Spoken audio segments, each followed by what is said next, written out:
Welcome to the Agile Wire, where professional Scrum trainers Jeff Boobles and Jeff Molesky discuss Agile topics. Now, here are your hosts, Jeff Boobles and Jeff Molesky. And we're recording. All right, Mr. Molesky, I'm kicking it over to you. You motherfucker. Like, we clearly designated you to kick this off. All right, that's okay. That's how you kick it off all the time, so I'm just throwing it back at you. Okay, I see what you meant there. All right. So, welcome back with Sander Dur and I. We didn't quite get as much time as we had wanted last time to jump down into a few additional topics. So what we were thinking about was our failures as coaches. And I think Boobles and I, we've talked a little bit about this in the past, but I think, just jumping right into it, like one of the biggest failures that I think about, not just thinking back, let me rephrase that. One of the failures I think about during my time as an actual Agile coach, one is that stupid title of Agile coach. I really think it's one of the dumbest roles that we've got right now. Just because I don't think it's well understood what that is. But more importantly, like my functionality as a coach was not meeting people where they were at on their journey of whatever they were working on. And not understanding the diversity of the tool set that you have. Like there's a time and a place to sit back and allow a person to come to their own solution. There's a time and a place to tell the person what the solution should be. And there's a time and place for something, I think, a little bit more in between there. And really just really not appreciating that spectrum of meeting that the customer essentially where they're at in that journey and what they actually need help with. What do you guys think? How did you get to that conclusion? Like, what was the point that you figured maybe I'm not delivering the value that I envisioned myself to do? So this is probably top of mind for me recently, just because like one of the past engagements that I was on, listening to the Scrum Masters there, and one, I did not understand what the fuck they were doing. Like on a daily basis, I have no idea why that team even had Scrum Masters to begin with. Sitting in meetings where from the product side, I would be talking about things with another product manager, with the engineering team and a Scrum Master there. And the questions that were coming out of the Scrum Masters were like, how do we do that? Like, how do we find out what the customer needs? And it's like, what do you think the job description of a Scrum Master is, that you would be asking that type of question instead of leading and helping coach your product owner in getting to that point? So anyway, I'm rambling a little bit here, but like my cynicism comes from the perspective that I feel like, and I've got this blog article ready to go, but like the Scrum Master is the most worthless job in America right now. Like it is so piss poor done. Is it because the misinterpreted stances that we have, like in our PSM2, right? I think that's what the job descriptions almost all say. They talk about the scribe, the Jira admin, the doing things for the team, protecting the team, making decisions for the team when they can't make them, helping them solve problems, removing any and all impediments, and that's really becomes a crutch, right? Like this, and they talk even about knowing Scrum by the Scrum Guide or stuff like that, the Scrum Police, right? So I think it has a lot to do with that. And it's just a glorified project manager. What I would argue with that, though, Boobles, is there is a time and a place for that Scrum Master. I don't even think those are necessarily anti-patterns. I think, okay, there is a time and place where this team has gotten fucked up so many times that I need to protect them at this point, all right? They have gotten the rug pulled out from under them, constantly changed direction. There's churn to the ninth degree. Like, okay, at a certain point, enough is enough, and somebody needs to step in and deflect us to a certain degree and help get these team members, like we were talking about psychological safety last time, like there's a time and a place to be a defensive Scrum Master. So I'm not even going to say that that's an anti-pattern. Where I'm going is that is just one tool in your toolbox that is required to understand the time and the place to use. To what I think you were getting at was like, you can't be a one-trick pony, and this is what I do all the time, every time. But I do feel like a lot of those things that you just talked about, like there is a time and place for that. If nobody else on the team knows Jira and nobody else knows how to update tickets, okay, well, great. Maybe that's sprint 2 and 3. I start talking about coaching and mentoring, but sprint 1, fuck it. Somebody's got to do it, so I'll do it. Like I just feel like that need to actually get shit done is absent somewhere. Yeah, and I think those are the things that we want to. They may need to be done at a time, but not forever. So there's a lot of Scrum Masters out there that's all they do for years, and they spend 99% of their time at the team level. They spend 0 time at the product level and 0 time coaching the organization. And when that happens, I think we optimize at a very local level, and then there's very little value because guess what? If you don't change the system, good luck changing anything else. Like you're going to run your head into the same exact problems over and over and over again. How many people do you get in your PSM courses that supposedly had years and years of experience then go away after those 2 days? Like, I never knew I was supposed to do this. Organizations limit their Scrum Masters to only operate in their single mold of this is your Scrum team and stick with them instead of, hey, you got to work with the entire organization. Maybe do some stakeholder engagement as well if the product owner is not doing that vividly enough. Work with management, ensure that leadership sets the right environment. They're just forced by the organization to work just with the developers and a little bit of the product owner. So I would take it one step even further than that, Sander. It's like this was literally on top of mind this morning. Like that same scenario plays out for your product managers as well. And to me, like looking at the vast difference between what a stereotypical product owner is and a product manager. And I think SAFe is a great example of this. Like if you're a product owner in SAFe, you're more like a backlog manager. You are not strategically defining direction. You have little to no ownership of your product, quote unquote. And like whatever, if that's helping the organization move forward, this isn't a shit on SAFe because that's just like punching down. But I think it's the same thing for the Scrum Master in a SAFe environment where like we would aspire, Jeff, to what you were just talking about. Okay, we've got a Scrum Master who's used to working down here at the team level, working maybe they build out a little bit horizontally, so they're working with 2 or 3 different team members or 2 different delivery teams, but they're generally not going up in the organization. They're not growing in any of those other aspects. Same thing with the product owner. The product owner is really just a team level backlog manager. Versus doing anything strategic like, okay, are we figuring out a value proposition canvas, figuring out the pain points of our customers, figuring out market placement and strategy, like what is our go-to-market plan for this product? What's the marketing campaign that we're going to be doing, right? Like a product owner is very rarely going to be part of those conversations or even thinking about that in these limited environments that we're talking about. But bringing that back to your initial point, and bringing that to your initial point of meeting them where they're at, it's good to create that baseline. And this is where we're supposed to be. This is where we want to go. This is where we're currently at. But how often do you get the opportunity to set such an environment? Let's put it like that, or ask these kind of questions like, where do we want to go, and what do we want to achieve with this whole agile mindset, and what do we need to do first? I think it's a lot like a family.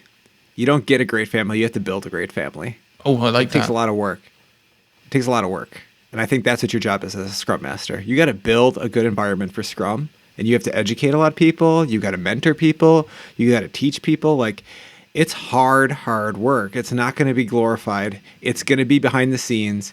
There's not many people are going to recognize it, but a lot of people are going to have a better life because of it.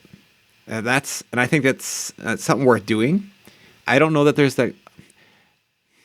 not a lot of great professional Scrum Masters, and I guess the organizations that hire me, they usually have a problem, and so then they're spending a lot of time at the team level. They don't know what they don't know, and a lot of them are hungry and they want to do better, but they don't know how, and that's where I think they need help. And I think the things we're doing from our classroom as change agents, those are the things that we can help. And I use this. I was working with Chad. Actually, it was yesterday, and we were talking with some Scrum Masters. And we use this analogy with them. Like a change agent's kind of like a boat rocker. And that's like one of the stances maybe you need to have as a Scrum Master. And this was probably one of my failures early on in my career. I felt like I couldn't rock the boat too much. And so you should feel that pit in the stomach, like when you're on a canoe and you're standing up and you're like wobbling and stuff like that, like you're going to fall. Like that's a good feeling as a scrum master. Like you should be on the edge. And sometimes you're going to tip. That's okay. But I guess that's how you move the environments forward. If you're just always doing the same thing, you're probably not going to see a lot of growth inside the organization. I think it's a lot like, your muscles, right? Like if you don't ever test them, if you don't ever strain them, they're not going to have the chance to repair and grow and get bigger or stronger or do more reps or whatever you want them to do. And so I think an organization is very similar to that. And Scrum Masters, we're there to stress it. Organizations tend to be reluctant to that pain. That changing pains, they got to feel some of the pain, but they don't want to feel too much of the pain. Whereas they're looking for the next silver bullet, that the one size fits all approach. Like we've implemented Scrum and all of a sudden we have all these issues. No, the issues have always been there, but Jeff just made them very transparent. Now you got to deal with them. Right. So I guess the pushback though I want to give to Boobles, what you were just saying was,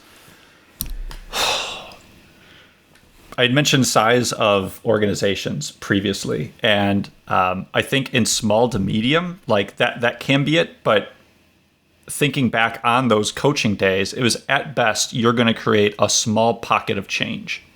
And at best, you're going to try to make life better for these people. And then oftentimes, because I remember these stories, right? Like they see how good life is. And I'm a victim of that as well. Like, I saw, hey, I don't want to just be a backlog manager during my days of product ownership. I wanted to do more. And then I just got really frustrated with the job and I quit.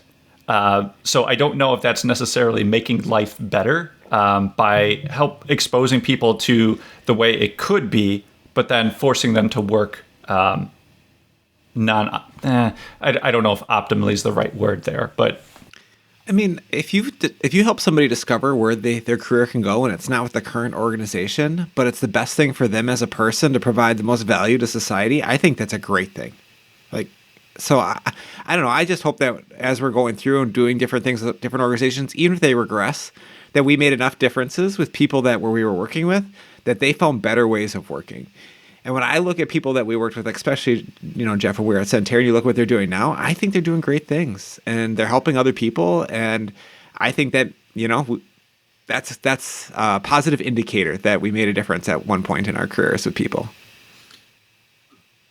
From your perspective as a Scrum Master, does it add more value to you that you've helped change or catalyze change in an organization, or that you've made a positive impact on someone's life or personal lives? Good question. I mean, I think it starts with the individual, and you hope if you stack enough of those up that it helps an organization too, right? Like it's really you're trying to do it all, but I think the thing that's most satisfying is the individual. Personally, I don't know. What would you say, Jeff? Yeah, I agree. I think it's the personal aspect. Like improving the workplace is secondary to improving the individual in their life. Agreed. Yeah, same for me. So I kind of launched this in a little bit left field, but like going back to the original topic, Sander, since I had to be put on the spot, what are your thoughts on some failures that you've done as coaching?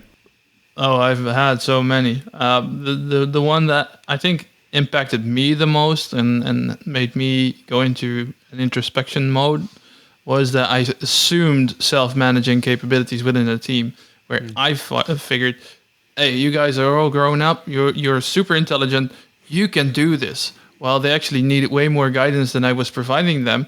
And when they pushed back on me, I was like, you can do this. But they were actively asking me for help, and I was sort of keeping off and put them at bay a bit. I kept them at bay because I figured from my perspective, you are able to do this. And they were just literally asking me for help, and I didn't provide them the help they needed. So that was a painful lesson. Mm-hmm. I think for me, one that I struggled with, especially early on, was knowing what stance to use when. Like I kind of got thrown into it when I first started. It's like, here's 20 teams. You need to teach them Kanban and Scrum and go. And I was like, oh, okay. And so they got through some training, and now they need your help to implement it. And I think, I don't know, my strategy early on was I didn't know when to be a teacher, when to be a mentor, when to be a coach, like when it actually is, more like a professional coaching stance. I probably leveraged that one way too much and tried to have them figure things out. I probably pissed a lot of people off because they're just, tell me what to fucking do, like, I don't know. And I'm like, I had the answer, but I wanted them to help figure it out, in their journey of self-discovery. So I think just like the Agile Manifesto says, we discover better ways by doing it, and I had to do that. And I hope that, I figured it out fast enough, or I think I did. And some teams, got a lot of value out of it. Some didn't. But that's probably because, I wasn't as good as I, grew to be. So I think that's all a part of our journeys too, right? Like every Scrum Master is going to have teams that it doesn't work with, what worked over here isn't going to work over there. And until you find better ways, you just, it might be very frustrating for you, like you don't quite get why it's not working. It is. What about, because you mentioned teaching as well, so at what point do you take one of those teaching stances? As a professional Scrum trainer, what has been your biggest mistake or learning point, let's put it like that? Like in the classroom? Yeah. I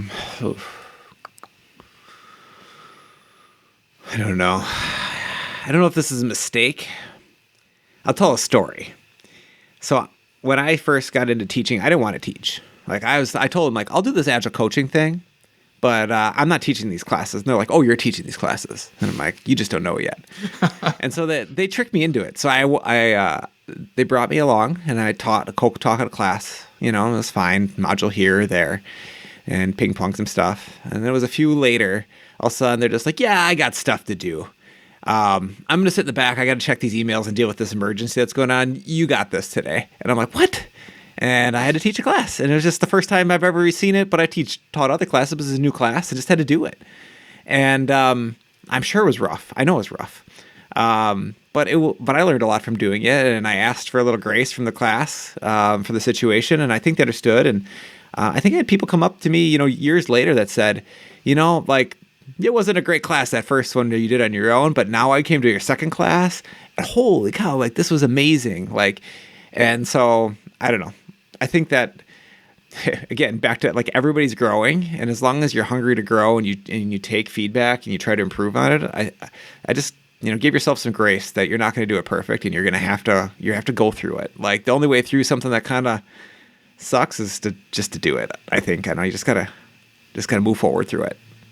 How did it make you feel? That's a bit of a touchy-feely question, but how uncomfortable was that at that point?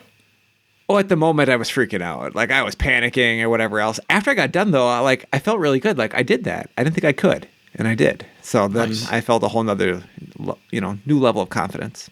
Cool. Thanks for the honesty. Yeah. It's very challenging. What about you, Maleski? Restate the question.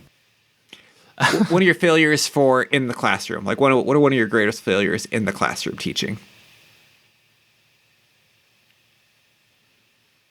I think one of the first times I did it was I have I cuss a lot, and so to a certain degree I don't care, but also I try and test the waters a little bit with that when I'm in a class, because again, like, language can really turn some people off, and I am aware of that, and it really, when I teach a class, my goal is that they first and foremost walk away with valuable learning. Like that's the point of the class.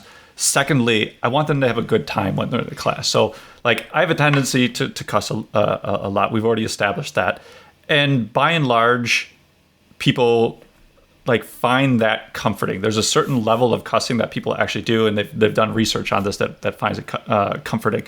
Or more relatable, like blue collar, if you will. But then there's another aspect of, I oftentimes just say crazy shit to try to get people to laugh, right? Like, there you go, Boobles, you just articulate something funny and somebody will chuckle a little bit. And when you have an emotional response to something, you tend to retain that information better. Like, again, they've done some studies on it. True. And so, for me, like I can't remember exactly what I said, but it wasn't exactly appropriate. But I was saying it to like, because when I teach a class, it's half teacher, half comedian. Like I try and crack jokes so that people are entertained, they're having a good time. But for me, it's just learning that balance between the two.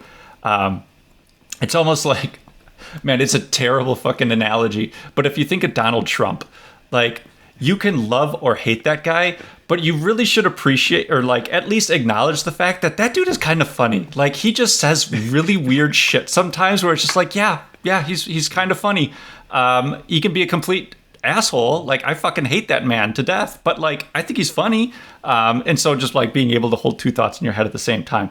So anyway, that was Sander, sorry, a really long-winded way of saying one of the big things that I needed to learn was, and maybe this is a better way of articulating, is learn to read the room better.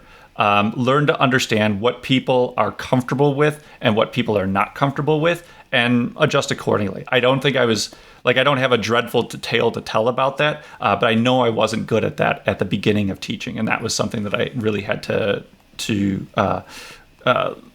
master. And I think I've done a really good job with it. I think when I get a review of my class, it's because it has something to the degree of like, he was really entertaining, right? And that's what I want. I want people to be entertained. It's not good enough that, yep, you're learning some really great stuff, but you should be entertained the whole time. Like, I want you smiling. I want you walking away with a little bit extra sunshine, exactly, put on you. Well, indeed, yeah, go ahead. I was just going to push the question back at you. What was what's your greatest failure in the classroom? Also reading the room, but setting the dynamics and how to work with setting up a classroom itself. The first time I ever taught a class was, and I'm going to swear here, I was teaching safe. I'm sorry. I'll never do it again. I was teaching safe, but we had this, we were doing this at this hotel, and they put the whole setup in a boardroom way, and they bolted it to the floor. So there was no way for actual engagement. People were stuck in their seats. They couldn't really get up because the walls were basically behind their backs, and it was so boring. And that made my position as a trainer even worse because I couldn't work with the dynamics. And then I already felt bad about that. I took a picture and put it on LinkedIn. And then James Kapleen came in. The first comment, death room. Yeah, fuck this. I'll never do this again. But that is it was a horrible experience in that sense. But it made me better as a trainer because I know now what not to do. And I think that drawing that parallel to Milewski and to Donald Trump, you have improved because you have an introspection level. Donald Trump just continues down the same rabbit hole and keeps fucking shit up. Mm-hmm. We're going to go left field if we keep going down there. But I'll go with another training failure. So similar to yours. So now I'll get us back on topic. It was one of my first classes too. And the person who was supposed to teach it got sick. And then me and another trainer that were both brand new, both weren't Scrum.org trainers. We were like early in our careers. Had to train this course that got sold as a hybrid Kanban Scrum class. Never been built before or delivered before by anybody in our practice. And it was kind of just do that part, this part, and flow together. And we had never seen all this stuff. So we just were like, okay, we got to do it. And so we just got there super early that morning, got to the room, and it was a lecture hall. But a lecture hall that felt like 200, maybe 250 people. And it was all like, stadium seating up and around you. Oh, wow. And you couldn't move anything. Everything's bolted down. And we have to be like in the front here, and we have like these mics, and we have to stand behind the podiums, and it's like, it was horrible, like setup. Anyway, that was we made it work, but the room made it awful. We weren't quite prepared, and something was sold that probably wasn't the best thing. It was like, oh, these managers need to know these things. Just give them all these learning outcomes, and don't take the time to actually like go through the activities. Just teach them what they need to know. Like just go through these things. And so I think like we weren't really set up for success, in the room, in the expectations, and even the content we were trying to teach. Like there's a better way. Yeah, and that's one too. Like so, it's like I don't know. Make sure you believe in what you're teaching. Make sure you have the right facilities, rooms. The way that you facilitate makes a difference in the delivery, like we're talking about. So I think those are very crucial things.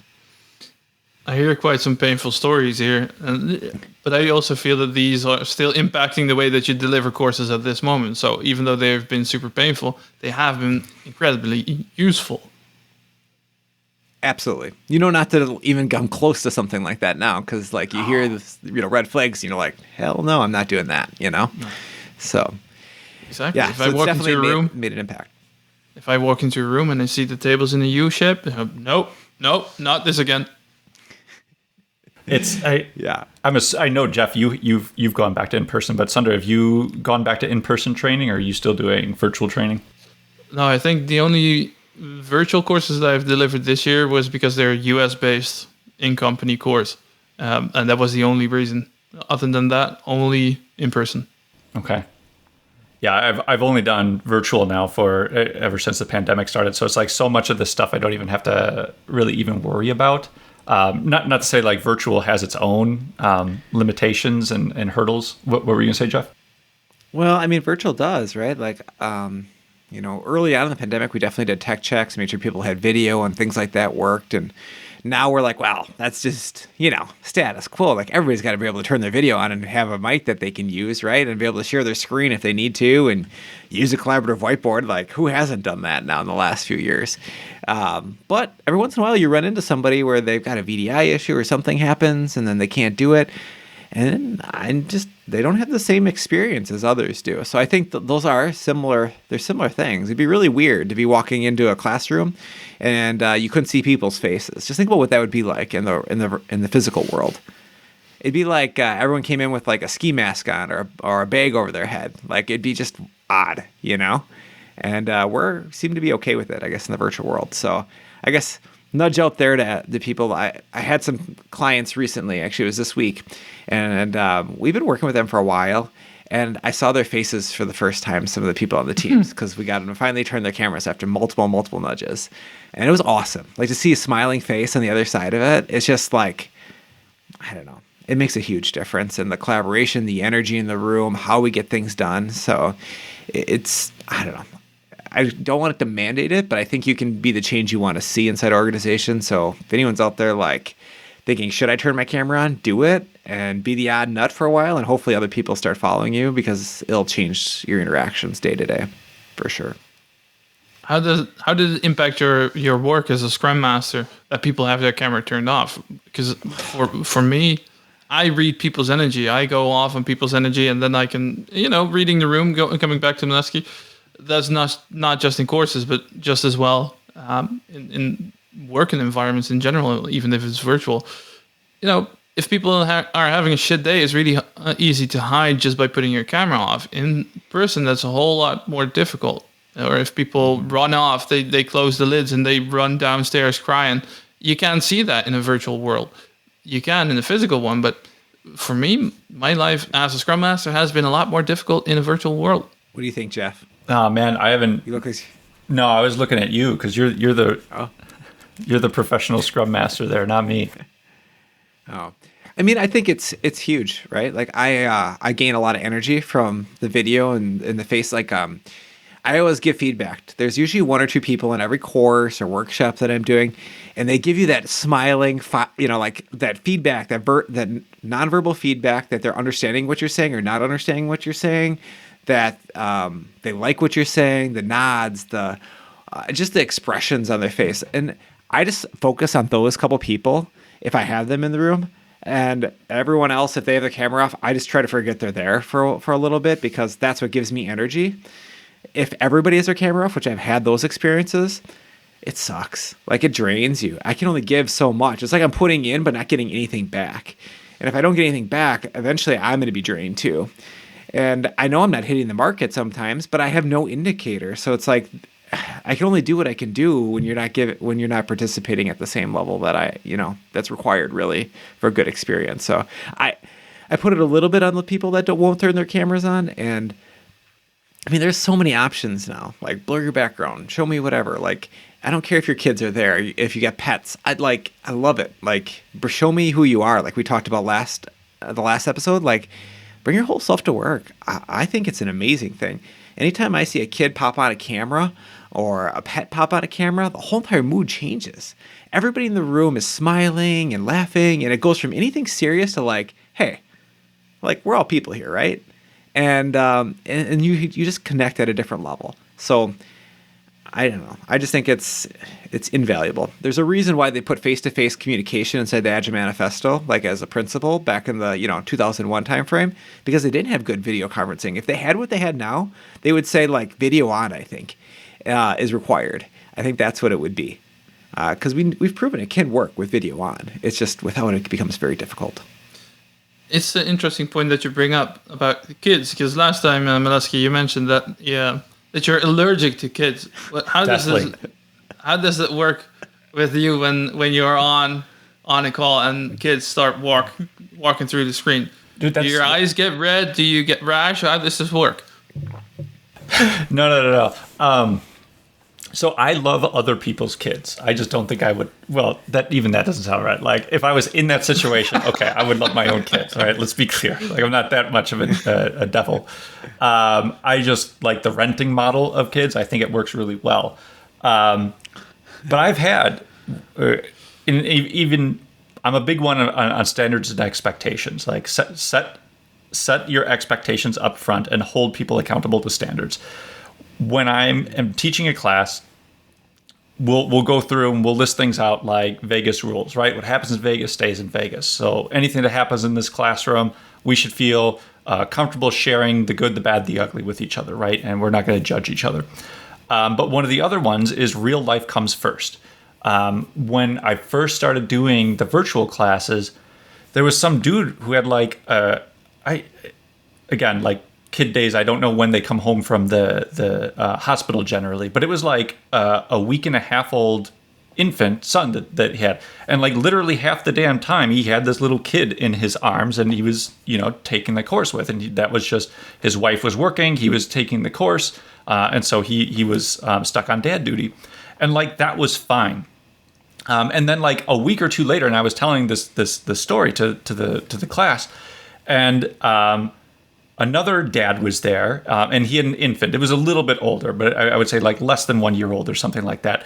And I shit you not, at one point during the training, he's sitting there with this little kiddo doing like overhead tricep extensions, holding the kid by the legs. Like that was his thing that he would do every once in a while. And it was just comedic. Every time he'd start doing it, the class would chuckle a little bit. And like, cool, to Jeff's point, like we're all human beings. He's not disrupting the flow of the class. That's fine. Like doesn't bother me at all. In fact, to echo Jeff's sentiments, like that's awesome. All right. Life comes first. You got your family there with them. You don't have to pretend like they're not there.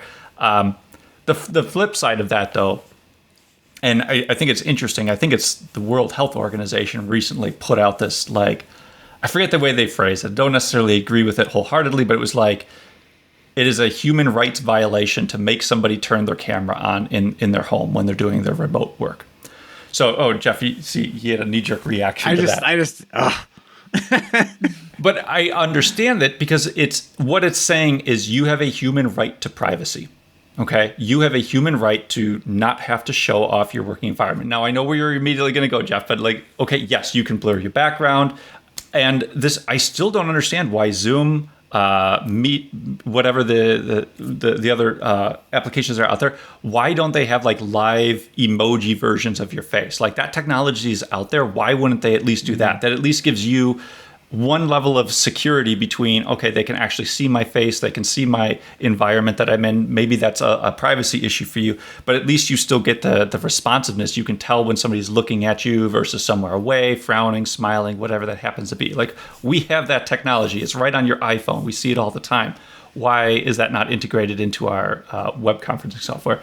Anyway, sorry, went a little bit out there, but like, no, I'm not deathly allergic to kids, but I do agree. Like, this is just part of life. Like, embrace that, bring that in with you. It's part of, again, like we were talking about before, bringing your whole self to work. Like, I expect that you have significant others in your life. If I see a significant other walking past on camera, cool. As long as they're clothed, that like no big issue, right?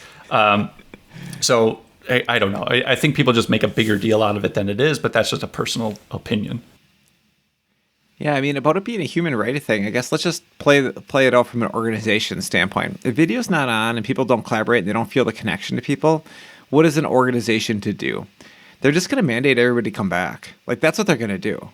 And so do we all want to have to go back to work and be physical and take that hour commute everywhere? You know, every single person do that? Or can we just turn our cameras on? And like, at least for some of the time, this is going to work really well for many of our communications. I mean, it's a lot more work on everybody. It's a stress on the environment. Think about the plane tickets to get everybody somewhere for these courses that we were doing.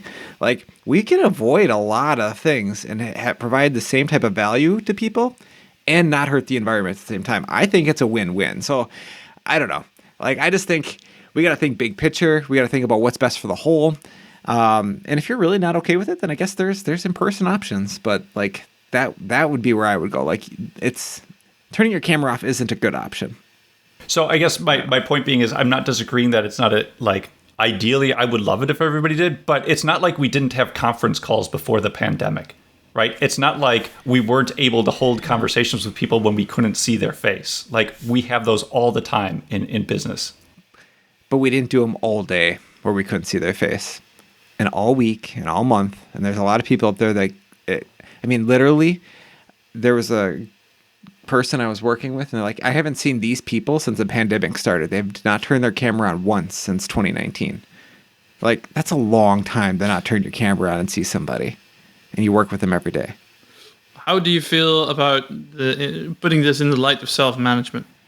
Like, if this would be a team that is completely fine with the entire team not putting their cameras on, I guess that's kind of where I'm going with this. Like, if it's not impacting your ability to get shit done, like, okay, cool, do it.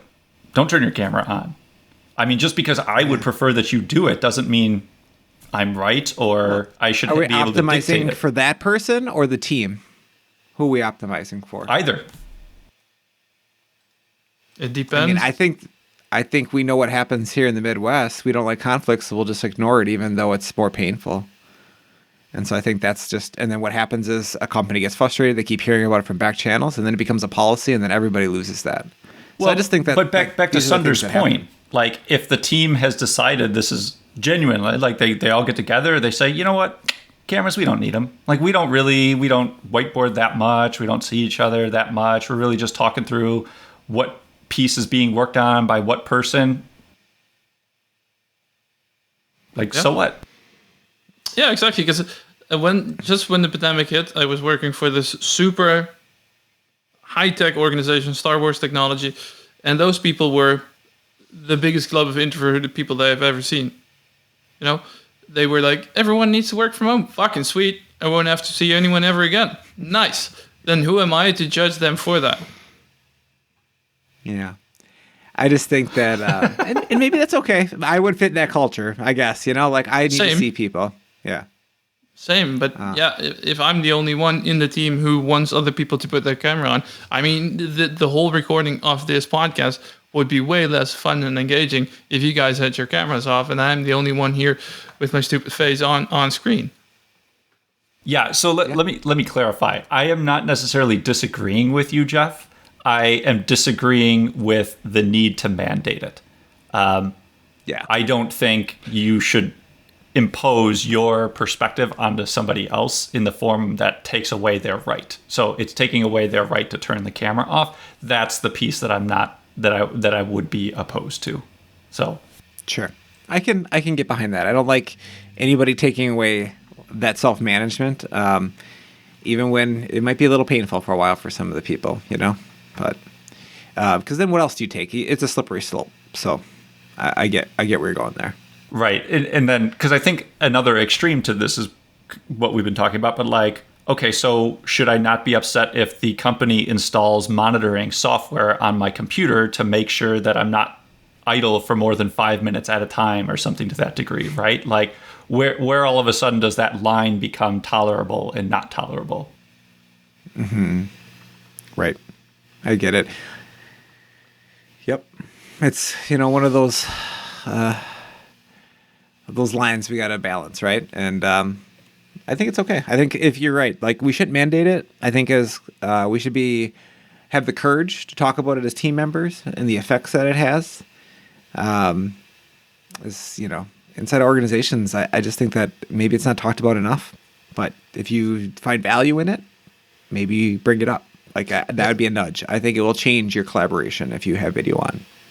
Yeah, that was my follow-up point on this. It was talking about this with Jesse Houwing today on the PSPO class that we were teaching. How many organizations have you experienced that have actively discussed, or Scrum Masters, in this pandemic, in this situation, throughout the entire thing, on how to collaborate, how to improve collaboration post-pandemic as well? Not just, in the beginning it was this hype and people needed to work with it because you were continuously confronted with it. But going down the line, how did you experience this? I don't know that there's too many that just like bring that up as a total, like this is the topic. It comes up maybe secondarily in other things they're trying to solve, but it's probably a good just retro question there. Like, hey, we're still doing virtual. How do we improve our virtual collaboration? Or, hey, we might be going to hybrid soon. What would we do there? That'd be different, Those are great questions to ask and work through as a team. And probably don't do it frequently enough, Are you? No, the same.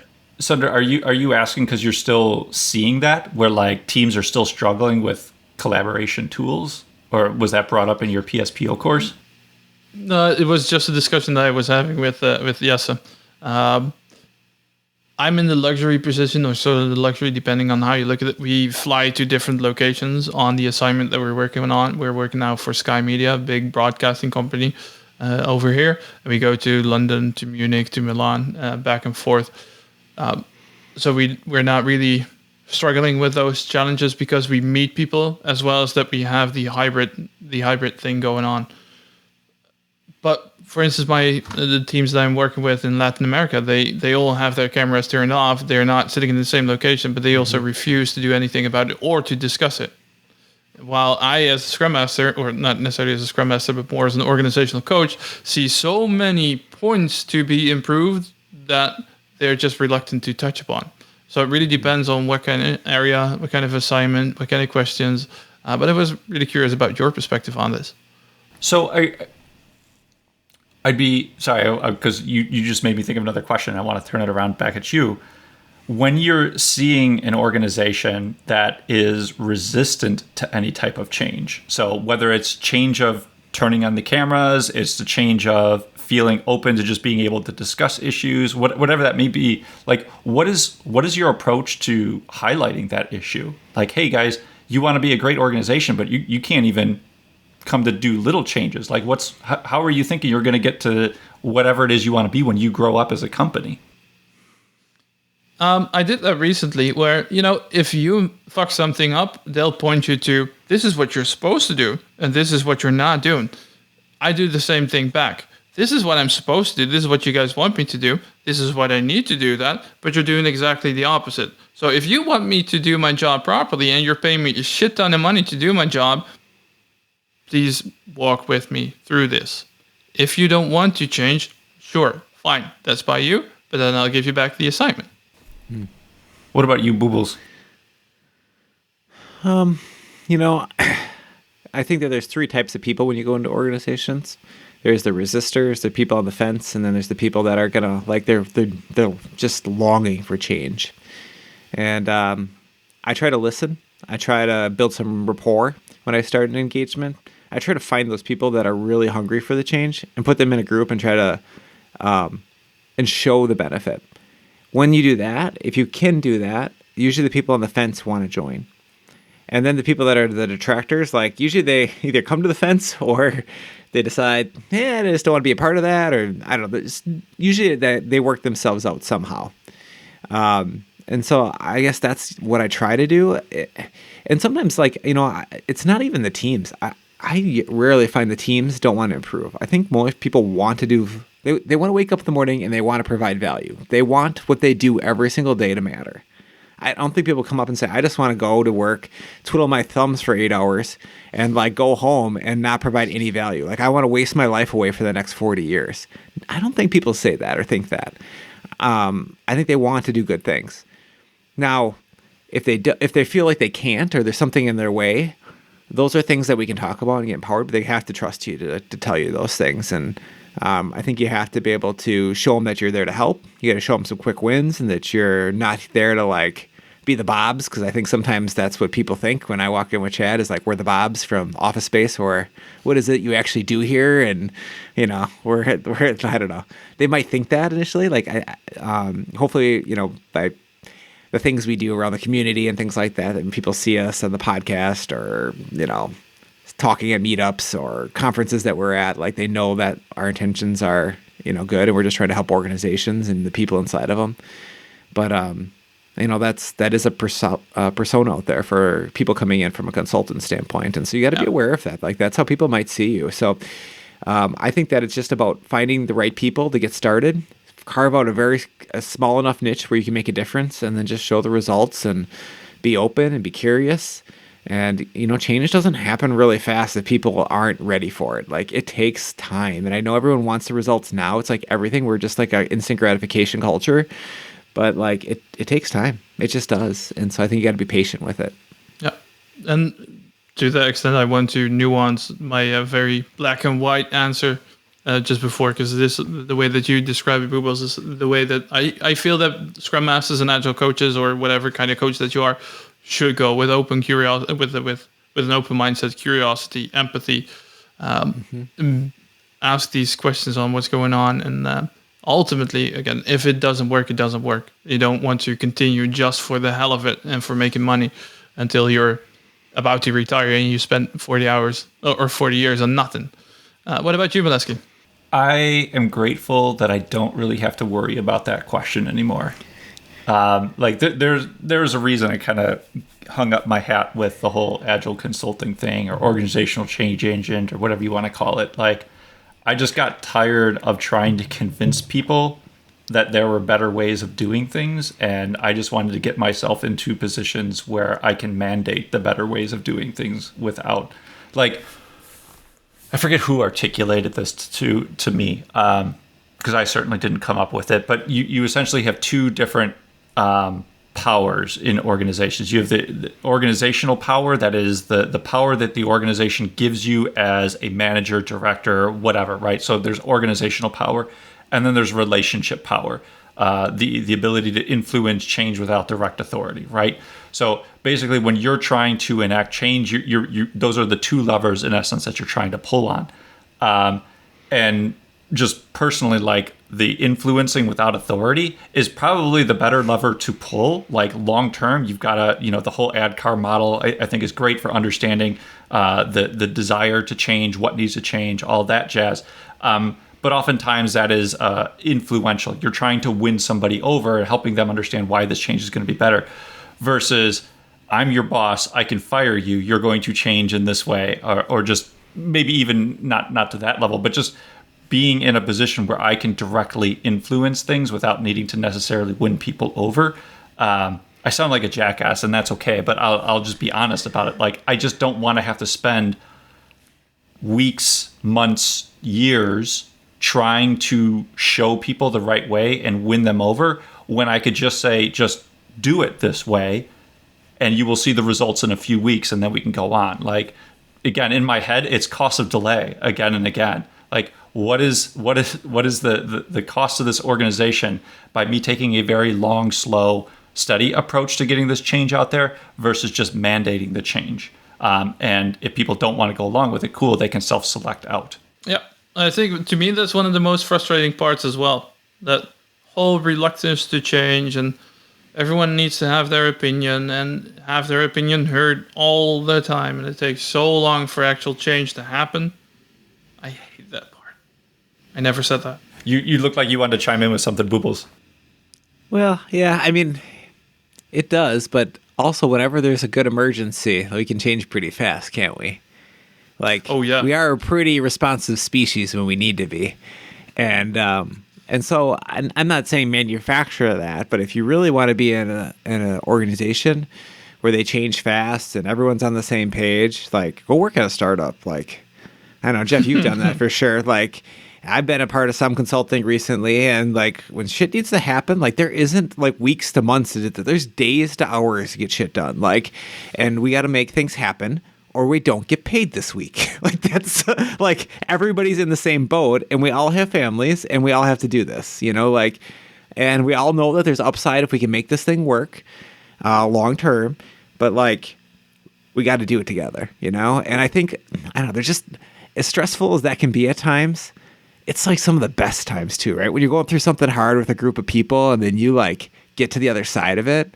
I mean, I think you look back at that journey, and maybe it's just over time, the nostalgia of it, but like you look back at that and at least I do, and the memories I have of doing it, where it's like, I'm proud of those days. Like that was really fun. I really enjoyed those people, and the time it sucked. Like you felt like you're going to wake up and cry in the middle of the night because this, like, you're worried about stuff. You get that pit in your stomach and you're like, what am I doing here? And you wake up in the middle of the night and you're like, I got to go down and start working on something because what else can I do? It's tough in the moment, but I think that those also, like, man, when you get something done and you feel like you work so hard for it, it's really rewarding.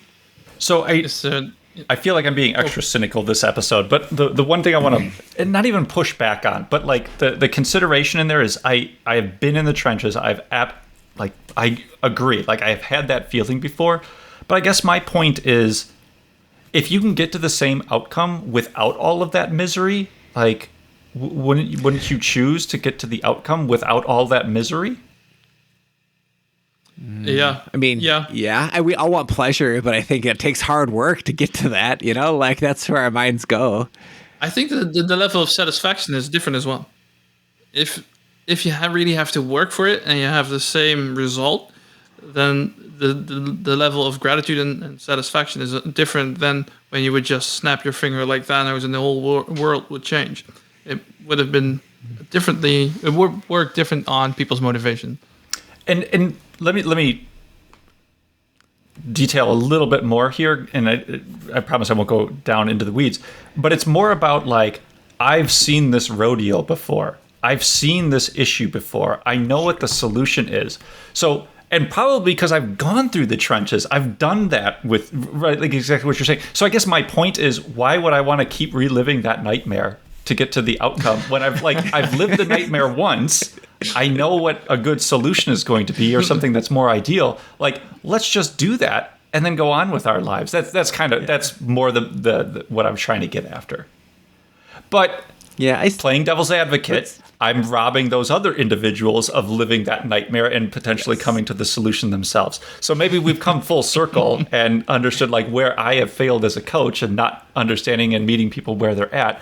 Maybe I'm still doing that and not necessarily appreciating the benefits of people going through the experience for themselves. And I bet somebody who does have to go through that nightmare scenario, it's more ingrained into them versus me giving them the solution at the end of it. So who knows? Maybe I just talked myself out of it here. I think it's beautiful that you want to share your nightmare with others. Yeah, no, I think, those... Oh, go ahead, Sander. Oh, that's the last thing, and then I'll shut up, which is a challenge in and by itself for me.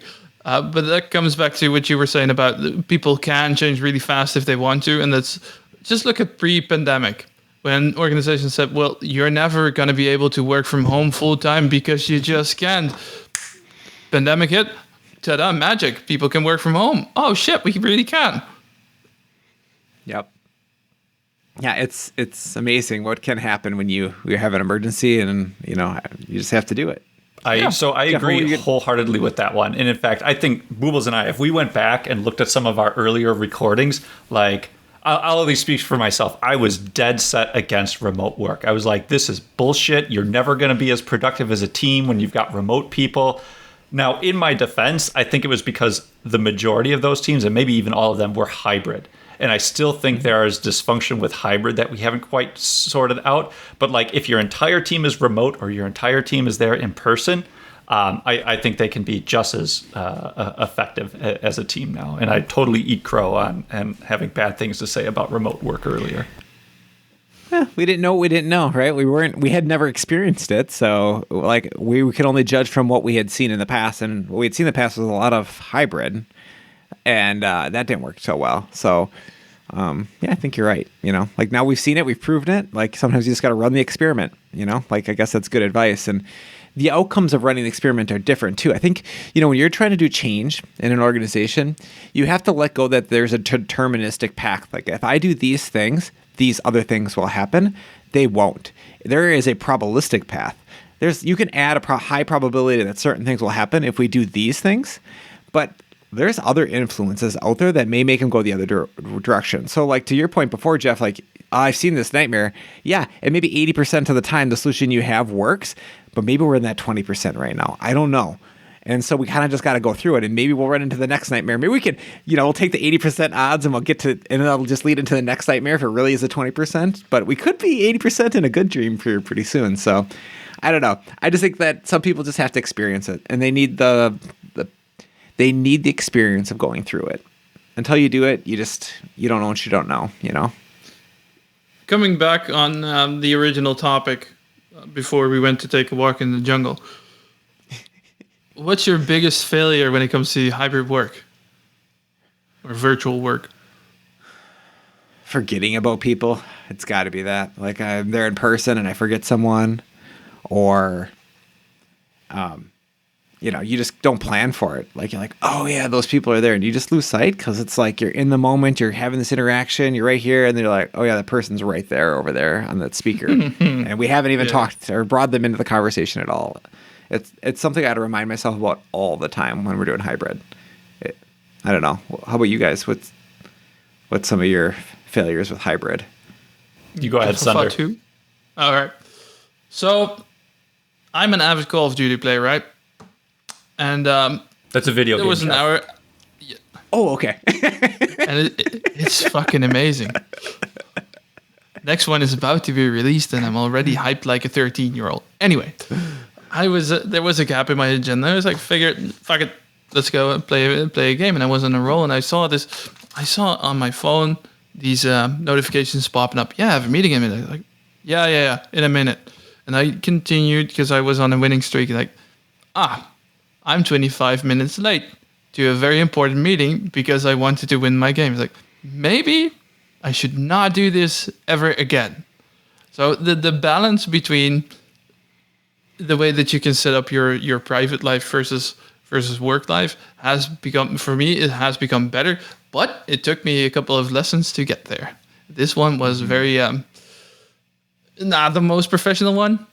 That's okay. I've got a good, not professional story that I'll share with you when we're offline here. But yeah, it'll be fun. You'll get a chuckle out of it. But one of the I want the listeners to chuckle out it as well. No, it's not a good like podcasting story. But anyway, going back to a little bit more of the tactical side with hybrid, there's one specific team that I was thinking about, and to me it was more of a tooling issue. But it was just the frustration of when we're having team meetings, it's like the sound. So is everybody at their computer with their headphones on and their mic, which is then like, if you're in the room, you're catching that audio coming through on other people's mics in the room. And so on the actual call, it's a little bit frustrating. But then also to your point, Jeff, it's also really hard to come up with good facilitation that isn't a hybrid facilitation. You're either using something like Mural, Jamboard, or something like that. So to compensate for the remote people, but then to the people that are in the room, it's like, well, why are you even in the room? You're all sitting at your computer on the Jamboard. You might as well all be at home, right?